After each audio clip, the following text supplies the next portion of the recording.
জীবন চলার পথে কয়েকটা ভুল সহজে করবেন না। যদি করেন তাহলে আপনার অজান্তেই সংসার নষ্ট হয়ে যেতে পারে, অথবা এক পর্যায়ে ধ্বংস হয়ে যেতে পারে বা ডিভোর্স হয়ে যেতে পারে। বিশেষ করে এই কয়েকটা ভুল সহজেই করবেন না। একটা জিনিস খেয়াল করতে হবে যে স্বামী স্ত্রী জীবন চলার পথে ঝগড়া, রাগ, অভিমান, ছোটোখাটো সমস্যা হইতেই পারে, কিন্তু হইলে এরকম কয়েকটা ভুল কাজ করবেন না। এগুলা থেকে বিরত থাকার চেষ্টা করবেন। রাগ অভিমান না থাকে তাহলেও কিন্তু ভালোবাসা পরিপূর্ণ বোঝা যায় না, কারণ অনেক সময় রাগ অভিমান করলে একজন আরেকজনের শূন্যতাটা বুঝতে পারে। ভালোবাসার মর্যাদা বা ভালোবাসার যে কতটা দামি, বা একটা মানুষ জীবন চলার পথে যে ভালোবাসা প্রয়োজন, এই জিনিসটা বুঝতে পারে, তাই না? তবে রাগ অভিমান করাটা বড় না, না করা থাকতে পারলে উত্তম, কিন্তু হইলেও এরকম একটা বড় ভুল করা যাবে না। তার মধ্যে একটা হচ্ছে রাগের কারণে কখনো বিছানা ত্যাগ করবেন না। একই ঘরে থাকতেছেন কিন্তু বিছানা ত্যাগ করে ফেলছেন, এক ঘর থেকে আরেক ঘরে, সে স্বামী এক ঘরে, স্ত্রী আরেক ঘরে। এখানে এই যে একটা বিছানা ত্যাগ, এটার মধ্যে শয়তান একটা পর্যায়ে এতটাই ভয়ঙ্কর অবস্থান তৈরি করে যে আপনার কল্পনা করতে পারবেন না। স্বামীর মধ্যেও স্ত্রীর মধ্যেও কখনো রাগ অভিমানে বিছানা ত্যাগ করবেন না, এই জিনিসটা খেয়াল রাখবেন। দূরত্ব করা যাবে না। যে দূরত্বর কারণে একজন আরেকজনকে সমাধান করতে সে চাইলেও সমাধানটা করতে পারতেছে না, এরকম দূরত্ব করা যাবে না। একসময় দেখা যায় রাগ অভিমান থাকলেও যদি একই রুমে যদি দুইজন শুয়ে থাকে, একই খাটে শুয়ে থাকে বা একই জায়গা থাকে, তখন কিন্তু এক সময় স্বামীর মধ্যে একটা মহাব্বত ভালোবাসা কাজ করে, স্ত্রীর মধ্যেও কাজ করে, অতি সহজে কিন্তু এটার সমস্যার সমাধান হয়ে যায়। তো এরকম বেশি কোনো দূরত্ব সৃষ্টি করা যাবে না দীর্ঘ টাইম, খেয়াল রাখতে হবে। কারণ বেশি দূরত্বর মধ্যেও কিন্তু অনেক সময় শয়তান এখানে আশ্রয়, বা শয়তান এখানে অনেকটাই প্রতারণার শিকার, তারা দুইজনের মধ্যে প্রতারণার শিকার করতে পারে। যে রাগ অভিমানের কারণে কথা বলা বন্ধ করা যাবে না। হ্যাঁ, রাগ অভিমান করছেন, ভালোবাসা মহাব্বত থেকে বেশি কথা না বলেন, বেশি সময় না দেন, বা বেশি গল্প না করেন, কিন্তু টুকটাক প্রয়োজনীয় কথা চালান। একেবারে কথা বন্ধ করে দিবেন না। আর যদিও অল্প সময়ের জন্য কথা বলা বন্ধ হয়ে যায় রাগ অভিমানের কারণে, হয়তো সকালেরটা বিকালে বা বিকালেরটা দুপুরে বা আজকেরটা কালকে সর্বোচ্চ, কিন্তু হাদিসের মধ্যেও তো 3 দিনে বেশি না। কিন্তু কখনো কথা বলাটা বেশি দূরত্ব করা যাবে না। কথা বলা এরকম বন্ধ করে দিচ্ছেন যে 1 দিন 2 দিন 3 দিন 4 দিন 1 সপ্তাহ হয়ে গেছে, এরকম করা যাবে না। কারণ রাগ অভিমানটা এরকম দীর্ঘ টাইম আপনার কথা বলা বন্ধ করা যাবে না, কখনো না, কোনো সময় না। কিছু কিছু রাগ অভিমান নিজের ভিতরেই রাখবেন, সব কিছু সম্পর্ক ঠিক রাখার চেষ্টা করবেন। আর আরেকটা বিষয় হচ্ছে, যেই কোনো রাগ, ঝগড়া, অভিমান বা ছোটোখাটো যে কোনো সমস্যা ধরেন হইল, এগুলা যখন সমাধান হয়ে যাবে, এগুলা নিয়ে কখনো পরবর্তীতে আর বলবেন না, বা পরবর্তীতে তুলবেন না, বা এগুলাকে নিয়ে স্বামী স্ত্রীকে আর কখনো খোঁটা দিবেন না, বা এগুলা কখনো দেখাইবেন না। যেই সমস্যা সমাধান হয়ে গেছে সেটা একেবারে মাটির মধ্যে দাফন করে দিবেন।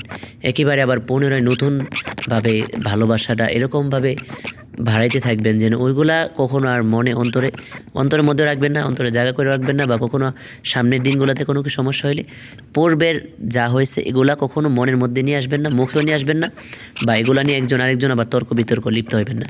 যখন যে বিষয়টা হবে সেটা সমাধান হয়ে গেছে, সমস্যা শেষ, সেটা একেবারেই মুছে ফেলবেন এবং মন থেকে ভুলে যাবেন। তাইলে স্বামী স্ত্রীর মধ্যে ভালোবাসা জিনিসটা বা শান্তি লাগা কাজ করাটা, দুজনেই শান্তিতে থাকতে পারবেন।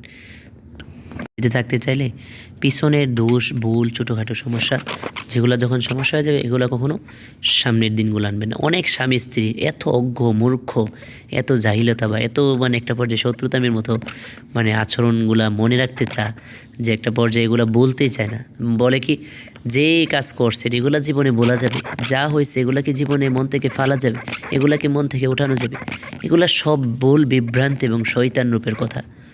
কেন হবে না? মনটাকে আরেকজনের কাছে, যে আপনিই তো চাইলে আপনি আপনার মনকে ফ্রেশ করতে পারেন, ভুলগুলাকে সমাধান করতে পারেন, এবং ভুল যেটা সমাধান হয়ে গেল সেটাকে একেবারে বলে যেতে পারেন। আর সামনের দিনগুলা এগুলা কখনো নিয়ে আসতে কখনো মনে চাইবে না যদি একেবারে বলে যান। এরকম মন মানসিকতা তৈরি করতে হবে, কারণ স্বামী স্ত্রী একসাথে চলতে গেলে কম বেশি যে মানুষের সাথে আপনার বছরে একবার দেখা হয়, বা যাদের সাথে আপনার জীবনে দেখা হয় না, বা যাদের সাথে আপনার অনেক মাস পর পর দেখা হয়, তাদের সাথে কি ঝগড়া হবে? সহজে হবে না। ঝগড়াটা বেশিরভাগ রাগ অভিমান হয় যাদের সাথে চলাফেরা, উঠা বসা 24 ঘন্টা থাকে, তাই না? বা বেশি বেশি চলাফেরা থাকে।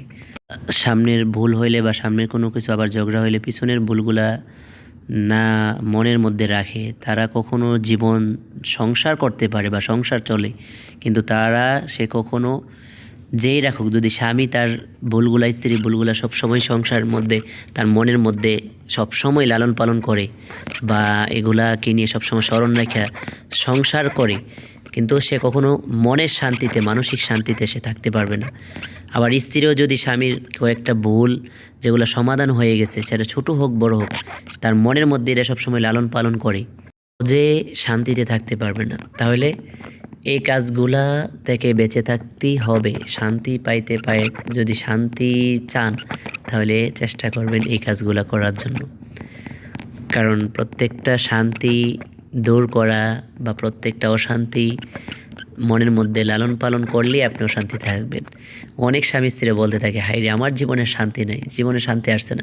মূলত তার ভুলের কারণে, তার কষ্টের কারণে, তার পরিস্থিতির কারণে, তার চলাফেরা, অজ্ঞতা, মূর্খতা বা জাহিলতা বা মানসিক অশান্তিগুলা বেশিরভাগ তার ভুলের কারণে আসে, স্বামী হোক স্ত্রী হোক। এজন্য খেয়াল রাখতে হবে যে কখনো কোনো সমস্যা সমাধান হইলে এগুলা দ্বিতীয়বার খোঁটা দিবেন না, মনে রাখবেন না। আর মনের মধ্যে কোনো ভুলগুলা, আক্ষেপ, দুঃখ কষ্টগুলা সংসার জীবন চলা অবস্থায় কখনো ভিতরে রাখবেন না, লালন পালন করবেন না। অনেক নারীরা আছে, অনেক স্বামীরাও আছে যে সংসার ঠিকই চলতেছে কিন্তু ভিতরে মানসিক শান্তি নাই এবং মনে শান্তি নাই। কারণ ওই যে কিছু কিছু ভুলগুলা তাদের মধ্যে নতুনভাবে তারা তৈরি করে করে দিন রাত সংসার করতেছে, কিন্তু মূলত সংসার হইতেছে, বাচ্চা কাচ্চা হইতেছে, সব কিছু হইতেছে, কিন্তু মানসিক শান্তিটা নাই। তারা এক পর্যায়ে দেখা যায় মুরব্বী হওয়ার আগে বুড়ো হয়ে যায়, মুরব্বী হওয়ার আগেই তারা এক পর্যায়ে ধ্বংসর অবস্থা হয়ে যায়, এক পর্যায়ে বড় বড় রোগে আক্রান্ত হয়ে যায়। কারণ টেনশন, পেরেশান, ডিপ্রেশন এগুলাই তাদের মধ্যে কাজ করার কারণে তারা তাদের নিজের জীবনের শান্তিটাকে নষ্ট করে ফেলে। আল্লাহ